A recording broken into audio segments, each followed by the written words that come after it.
എനിക്ക് വാട്സപ്പിൽ ഒരു മെസ്സേജ് വന്നു. എന്ന് വെച്ച് കഴിഞ്ഞാൽ ഒരു ഹാക്കറാണ്, ഹാക്കേഴ്സിനെ കുറിച്ചാണ് ചോദിക്കാനുള്ളത്. അപ്പം അയാളെ ഡെവിൾ, ഞാൻ ഡെവിൾ എന്നാണ് സൂചിപ്പിച്ചത്. അപ്പം നിനക്ക് ആരെങ്കിലും ശത്രുക്കളുണ്ടോ, അവരെ നമുക്ക് ബോംബ് വെച്ച് തകർക്കാം എന്നൊക്കെയാണ് വന്ന മെസ്സേജുകൾ. അപ്പോൾ സത്യം പറഞ്ഞാൽ അത് കണ്ടപ്പോൾ തന്നെ ഞാനങ്ങ് പേടിച്ചു പോയി. എനിക്ക് ആദ്യമായിട്ടാണ് അങ്ങനെ ഒരു മെസ്സേജ് വരുന്നത്. പക്ഷേ ഇത് പിന്നീട് ഞാൻ സത്യം പറഞ്ഞാൽ ആരോടും ചർച്ച ചെയ്തില്ല, പേടിച്ചിട്ട് ആരോടും ചർച്ച ചെയ്തില്ല. അങ്ങനെ ഇരിക്കെ പിന്നെ എനിക്ക് രാവിലെ തന്നെ അതിനുള്ള റിപ്ലൈ വരുന്നുണ്ട്. ഞാൻ ചോദിച്ചു, അങ്ങോട്ട് തന്നെ ഞാൻ റിപ്ലൈ ചോദിച്ചു, നിങ്ങൾ ആരാണ്? അപ്പം അതൊന്നും പറയത്തില്ല, നിനക്ക് ശത്രുക്കളുണ്ടെങ്കിൽ അത് പറ, അത് നമുക്ക് പരിഹരിക്കാമെന്ന് പറഞ്ഞു. അങ്ങനെ രാവിലെ എനിക്ക് തിരിച്ച് റിപ്ലൈ ചെയ്യുന്നു. എൻ്റെ ഒരു ഫ്രണ്ട് തന്നെയാണ് ഞാൻ ഹാക്ക് ചെയ്തത്. അത് അറിഞ്ഞപ്പോൾ തന്നെ ഞാൻ ഒരുപാട് വഴക്കൊക്കെ പറഞ്ഞു. അപ്പം ഈ ഹാക്കേഴ്സ് ഒരുപാട് കൂടുതലാണ്. അതിനെ എങ്ങനെ കൺട്രോൾ ചെയ്യാം എന്നാണ് എനിക്കൊന്ന് അറിഞ്ഞാൽ കൊള്ളാമെന്നുണ്ട്. ഹാക്കിംഗ്, സ്പൂഫിംഗ് എന്നൊക്കെ പറയുന്ന ഒരുപാട് തരത്തിലുള്ള സൈബർ ക്രൈംസ് ഉണ്ട്. അപ്പോൾ അതിൽ ഒരു ഹാക്കിംഗ് എന്ന് പറയുന്നത് ഒരു വലിയ മേഖലയാണ്. അതിൽ പോസിറ്റീവ് ഹാക്കിങ്ങും ഉണ്ട്, നെഗറ്റീവ് ഹാക്കിങ്ങും ഉണ്ട്. There is A sphere call ethical hacking. ഞാനിപ്പോൾ എത്തിക്കൽ ഹാക്കിങ്ങിൽ ഒരു കോഴ്സ് ചെയ്തുകൊണ്ടിരിക്കുന്ന ആളാണ്. അപ്പോൾ അതുകൊണ്ട് ഹാക്കിംഗ് മൊത്തത്തിൽ മോശമാണെന്ന് നമുക്ക് പറയാൻ കഴിയില്ല. There are certain things which are useful also. ഇപ്പോൾ ഫോർ എക്സാമ്പിൾ, ഒരു പ്രതിയെ നമ്മൾ അറസ്റ്റ് ചെയ്യും. ആ പ്രതിയുടെ ഫോൺ പാറ്റേൺ ലോക്ക് ഇട്ട് പൂട്ടിയിരിക്കുകയാണ്. ആ പാറ്റേൺ ലോക്ക് നമുക്ക് അഴിക്കാൻ പറ്റുന്നില്ല. പാറ്റേൺ ലോക്ക് എന്താണെന്ന് പ്രതി പറയുന്നില്ല. എങ്ങനെ നമ്മൾ ഫോണിനകത്തേക്ക് കയറും? നമ്മൾ ഹാക്കേഴ്സായി മാറിയാൽ മാത്രമേ കയറാൻ കഴിയുള്ളൂ. ഒരു പ്രതിക്ക് ഒരു ജിമെയിൽ അക്കൗണ്ട് ഉണ്ട്, അദ്ദേഹം അതിൻ്റെ പാസ്വേഡ് കൺഫ്യൂസ് ചെയ്യുന്നില്ല, അതിനകത്തേക്ക് എങ്ങനെ കയറാൻ കഴിയും?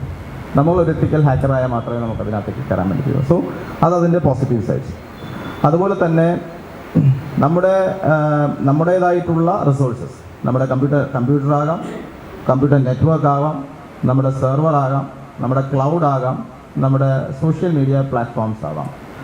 അതിലേക്ക് നമ്മുടെ ഐഡൻറ്റിറ്റി അല്ലെങ്കിൽ നമ്മുടെ പാസ്വേഡ്സ് അല്ലെങ്കിൽ പാസ്കോഡ്സ് എക്സ്പോർട്ട് ചെയ്തെടുത്തുകൊണ്ട് അത് ഉപയോഗപ്പെടുത്തിക്കൊണ്ട് അതിലേക്ക് ആക്സസ് ചെയ്യുന്ന പാസ്വേഡ്സ് ഉണ്ട്. അതൊരു സിമ്പിൾ ഐഡൻറ്റിറ്റി തെറ്റ് മാത്രമാണ്. നമ്മൾ ഐഡൻറ്റിറ്റി നമ്മൾ എടുക്കുന്നു, അതിൻ്റെ അവരതുവഴി ന്യൂയിസൻസ് ക്രിയേറ്റ് ചെയ്യുന്നു. അതിനൊരു ന്യൂയിസൻസ് വാല്യൂ മാത്രമേ ഉള്ളൂ. ഇതേപോലെ തന്നെ മറ്റൊരു രീതിയിൽ നമ്മൾ നോക്കിയാൽ ഇത് ബാങ്കുകളുമായി ബന്ധപ്പെട്ടാണ് വരുന്നതെങ്കിൽ, ഇപ്പോൾ ബാങ്കുകളുടെ ആക്സസ് കോഡ്സ് ഹാക്ക് ചെയ്തെടുത്തതിന് ശേഷം ഈ ബാങ്കിലേക്ക് ഹൈ വോളിയൂം ഓഫ് കമ്മ്യൂണിക്കേഷൻ അവരുടെ ഡാറ്റ നെറ്റ്വർക്ക് വഴി കടത്തിവിടുന്നു. നമ്പർ ഓഫ് ഹിറ്റ്സ് പോയി മിനിറ്റിൽ 1 മില്യൺ ഹിറ്റ്സൊക്കെ വെറുതെ അങ്ങ് വിടുവാണ്. അതിനെ ഡോസ് അറ്റാക്സ് എന്ന് പറയും. ഇത് വന്നു കഴിഞ്ഞാൽ വേറെ ആർക്കും ബാങ്കിൻ്റെ വെബ്സൈറ്റ് ഓപ്പറേറ്റ് ചെയ്യാൻ പറ്റില്ല. ഒരു ജെന്യുവിൻ കസ്റ്റമറായ ഞാൻ ക്ലിക്ക് ചെയ്താൽ വെബ്സൈറ്റ് ഓപ്പൺ ആവത്തില്ല. കാരണം അത്രയും ആ സെർവറിന് താങ്ങാൻ കഴിയുന്നതിനേക്കാളും കൂടുതൽ ഹിറ്റ്സ് അതിലേക്ക് ഞാൻ വിട്ടുകൊണ്ടിരിക്കുക. അപ്പോൾ ബാങ്കിൻ്റെ കംപ്ലീറ്റ് വെബ്സൈറ്റ് ക്രാഷായി, ബാങ്കിന് കോമേഴ്സ് നടക്കുന്നില്ല, ബാങ്ക് തകർന്നു പോവാണ്. അപ്പോൾ ബാങ്കിന് ഇങ്ങനെ ഇരിക്കുന്ന സമയത്ത് ഒരു ഇമെയിൽ വരും, ഇത് ഞങ്ങളുടെ പിടിയിലാണ് നിങ്ങളുടെ അക്കൗണ്ട്സ് എല്ലാം, ഇതിനകത്ത് നിങ്ങൾക്ക് രക്ഷപ്പെടണമെന്നുണ്ടെങ്കിൽ ഒരു $1 മില്യൺ ബിറ്റ് കോയിൻസ് ആയിട്ട് US-ലെ അക്കൗണ്ടിലേക്ക് അയക്കാൻ പറയും. ഇത് ഒരു റാൻസമാണ്. ഇന്ന് സത്യം പറഞ്ഞാൽ ഇന്ത്യയിൽ പല ബാങ്കുകളും ഇതിന് വിധേയരാകുന്നുണ്ടെന്നുള്ളതാണ് സത്യം. അതിൽ ഒരു ലെസ് ദാൻ 10% ആൾക്കാർ മാത്രമേ പരാതിയായിട്ട് വരുന്നുള്ളൂ. ബാക്കിയുള്ള ആളുകളെ സംബന്ധിച്ചിടത്തോളം അവർ ബാങ്കിൻ്റെ സൽപ്പേര് നഷ്ടപ്പെടുമെന്നുള്ളത് കൊണ്ട് ഈ പൈസ അടച്ച് ഇതിനകത്ത് നിന്ന് റിലീസ് ചെയ്ത് വാങ്ങുകയാണ് ചെയ്യുന്നത്. സത്യം ഇത് പല സ്ഥലങ്ങളിലും നടന്നുകൊണ്ടിരിക്കുകയാണ്. അപ്പോൾ hacking as a tool for gaining money എന്ന് പറയുന്നത് ഒരു റാൻസം സ്റ്റൈലിലേക്ക് വരുന്ന സാഹചര്യങ്ങളുമുണ്ട്. അപ്പോൾ അതുപോലെ തന്നെ നമ്മുടെ ഇൻ്റർനെറ്റ് ബാങ്കിങ്ങുമായി ബന്ധപ്പെട്ടിട്ടും ക്രെഡിറ്റ് കാർഡുമായി ബന്ധപ്പെട്ടിട്ടുള്ള ഇൻഫർമേഷൻസ് പല BPOസിൽ നിന്നും ഇൻഫർമേഷൻ ഹാക്ക് ചെയ്തെടുക്കാം. ഇപ്പോൾ നിങ്ങളുടെ അക്കൗണ്ട് സ്റ്റേറ്റ് ബാങ്ക് ഓഫ് ഇന്ത്യയിലാണെങ്കിലും നിങ്ങളുടെ ഇൻഫർമേഷൻസ് എല്ലാം പ്രോസസ്സ് ചെയ്യുന്നത് അവരൊരു BPO വഴിയായിരിക്കും. സ്റ്റേറ്റ് ബാങ്കിൻ്റെ അത്രയും സെക്യൂർ ആയിട്ടുള്ള ഒരു സെർവർ ആയിരിക്കില്ല ഈ BPOൻ്റെ സെർവറിൽ നിന്നും നിങ്ങളുടെ ഡീറ്റെയിൽസ് എടുത്തതിന് ശേഷം നിങ്ങളുടെ ബാങ്കിങ് പ്രൊഫൈൽ ഡീറ്റെയിൽസ് എടുത്തതിന് ശേഷം അതുവഴി ഓൺലൈൻ ട്രാൻസാക്ഷനൊക്കെ നടത്തി നിങ്ങളുടെ അക്കൗണ്ടിൽ നിന്ന് പൈസ എടുക്കാം. ഇതെല്ലാം ഒരു കോമണായി നടക്കുന്ന സൈബർ ഹാക്കിങ്ങുമായി ബന്ധപ്പെട്ടിട്ടുള്ള ക്രൈംസാണ്. ഇതെല്ലാം റിപ്പോർട്ട് ചെയ്യുകയാണെങ്കിൽ ഇന്നത്തെ സ്ഥിതിയിൽ കേരള പോലീസിനെ സംബന്ധിച്ചിടത്തോളം ഇതെല്ലാം സോൾവ് ചെയ്യാനുള്ള ടെക്നോളജീസും ഫോറൻസിക് സിസ്റ്റവും സപ്പോർട്ട് സിസ്റ്റംസും നമുക്കുണ്ട്. ഇതിൻ്റെ പ്രോബ്ലം പലരും ആക്ച്വലി ഇത് റിപ്പോർട്ട് ചെയ്യുന്നില്ല എന്നുള്ളതാണ്. ഇപ്പോൾ ഡിപ്പെൻസ് ഓൺ ദി ബാങ്കുകളുടെയൊക്കെ കേസിൽ ഇപ്പോൾ കൊച്ചിയിലൊക്കെ തന്നെ ഇത്തരം ഒഫൻസുകൾ റിപ്പോർട്ട് ചെയ്തതെല്ലാം തന്നെ അത് ഡിറ്റക്ട് ചെയ്യുകയും അത് നമുക്ക് കേസ് ടു കേസ് ഡിപ്പെൻഡ് ചെയ്യും. ഇപ്പോൾ നമ്മുടെ കിട്ടുന്ന IP അഡ്രസ്സ് ജാർഖണ്ഡിലാണെങ്കിൽ ചിലപ്പോൾ അതുവരെ ട്രാവൽ ചെയ്യാനും ആളെ കണ്ടെത്താനും ഒക്കെയുള്ള സമയം എടുക്കും. ഇപ്പോൾ കേരളത്തിൽ തന്നെയാണെങ്കിൽ കുറച്ചുകൂടി ഫാസ്റ്റായിട്ട് പ്രോസസ്സ് ചെയ്യാൻ പറ്റും. അപ്പോൾ നമ്മൾ റിപ്പോർട്ട് ചെയ്താൽ മാത്രമേ നമുക്ക് ഇപ്പോൾ ഒരു പർട്ടിക്കുലർ അക്കൗണ്ടിൽ നിന്ന് ഇപ്പോൾ ഒരു വാട്സാപ്പ് മെസ്സേജ് വന്നു എന്ന് പറഞ്ഞു. ഒരു വാട്സാപ്പ് മെസ്സേജ് വന്നു എന്നൊരു റിപ്പോർട്ടിംഗ് കിട്ടിയാൽ അപ്പോൾ തന്നെ നമ്മുടെ പോലീസ് ഈ പർട്ടിക്കുലർ നമ്പറിനെ സസ്പെക്ട് ലിസ്റ്റിലേക്ക് മാറ്റിയിടുവാണ്. പിന്നെ നമ്മൾ ആ ഫോൺസ് എല്ലാം തന്നെ നമ്മൾ മോണിറ്റർ ചെയ്തുകൊണ്ടിരിക്കുകയാണ്. അപ്പോൾ റിപ്പോർട്ട്സ് വരുന്നതനുസരിച്ച് നമ്മുടെ ഡാറ്റാബേസ് അപ്ഡേറ്റ് ആകുന്നു.